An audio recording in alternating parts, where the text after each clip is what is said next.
Assalamualaikum warahmatullahi wabarakatuh.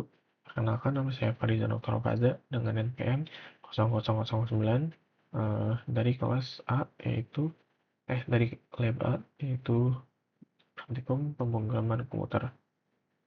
Oke, di sini saya akan menjelaskan hasil pengerjaan saya dari tugas pertemuan 4 ini. Oke, langsung aja dari soal pertama, yaitu kita disuruh untuk membuat sebuah pemrograman yang bisa mengidentifikasi harga tiket taman bermain sesuai dengan umur pengunjungnya. Oke, di sini langsung saja saya menggunakan tipe data void karena di sini saya membuat fungsi yang hanya bertugas untuk melakukan sesuatu dan tidak mengembalikan sebuah nilai. Jadi fungsinya hanya mencantumkan yaitu antara umur tidak valid atau harga tiket gratis atau harga tiket 50.000.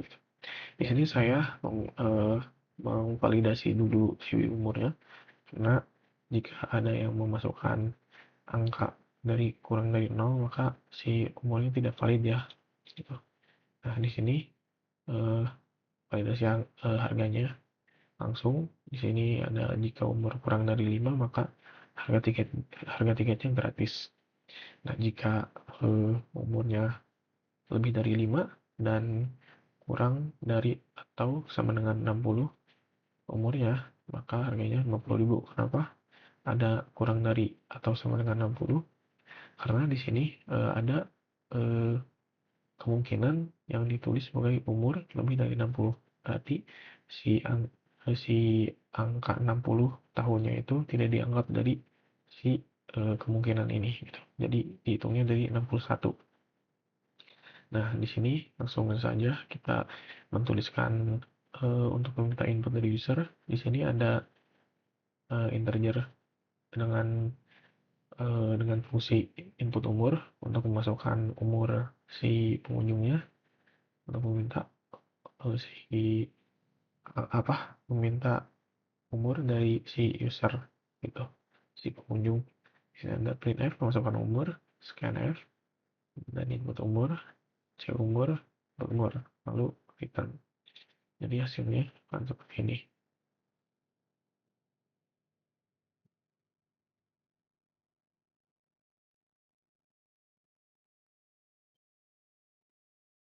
Jika umurnya ditulis ada 1, berarti di sini umur tidak valid langsung dihentikan karena ada return ini ya. Nah, misalkan di sini eh, umurnya ditulis 4 tahun, langsung harga tiketnya gratis. Dan jika eh, umurnya ditulis misalkan yang ini ya, misalkan apa ya, 59 atau 60 kali ya, 60, maka ditulis 50.000 karena 60 masih masuk di range si ini. Terus ini jika umurnya lebih dari 61 tahun, maka gratis seperti itu. Oke. Lanjut di soal nomor 2, di sini kita disuruh untuk membuat program untuk menghitung nilai akhir dan kelulusan dari mahasiswa dari si nilai akhir tersebut. Di sini saya menggunakan uh, data bukan tipe data float dengan fungsi nilai akhir. Mengapa pakai float? Karena di sini pastinya angka-angka dari si yang itu ya isi dari nilai tugas dan batas nilai UAS ini pasti akan berbentuk desimal ya. Ada koma-komanya. Ada float, di sini juga hasil. Oh, kenapa di sini awal-awalnya menggunakan kata float? Karena di sini itu kita harus mengidentifikasi ke sistem bahwa si variabel nilai tugas ini uh, di dalamnya akan berbentuk desimal gitu, bukan angka bulat. Nah, di sini float hasil nilai tugas akan dikalikan dengan 30%, yaitu pembobotan nilai dari masing-masing nilai ini, ada tugas UTS dan UAS.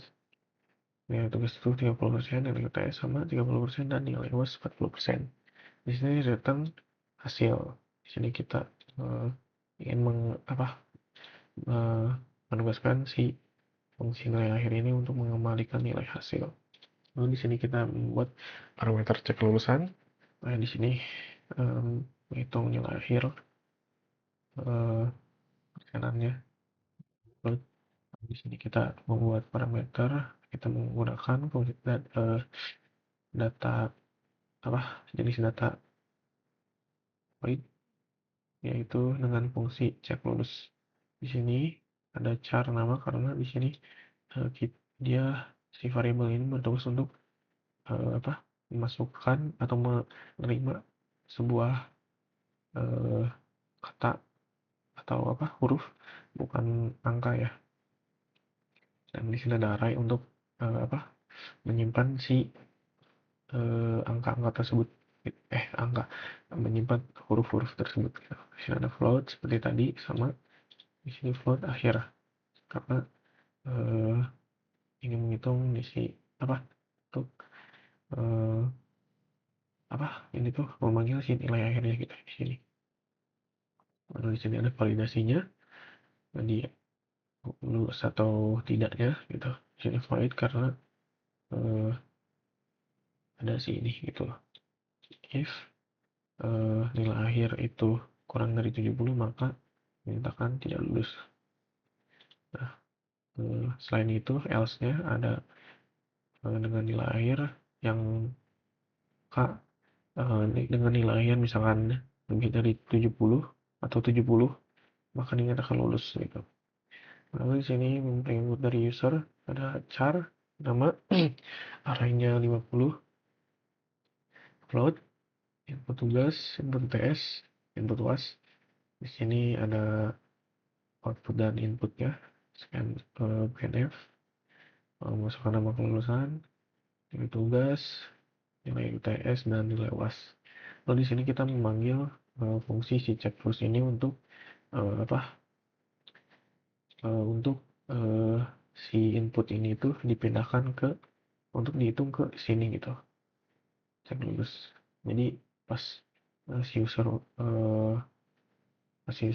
sudah memasuki input dari masing-masing ini, maka akan dialihkan ke si cek lulus ini untuk dihitung lulus atau tidaknya gitu. Jadinya akan seperti ini.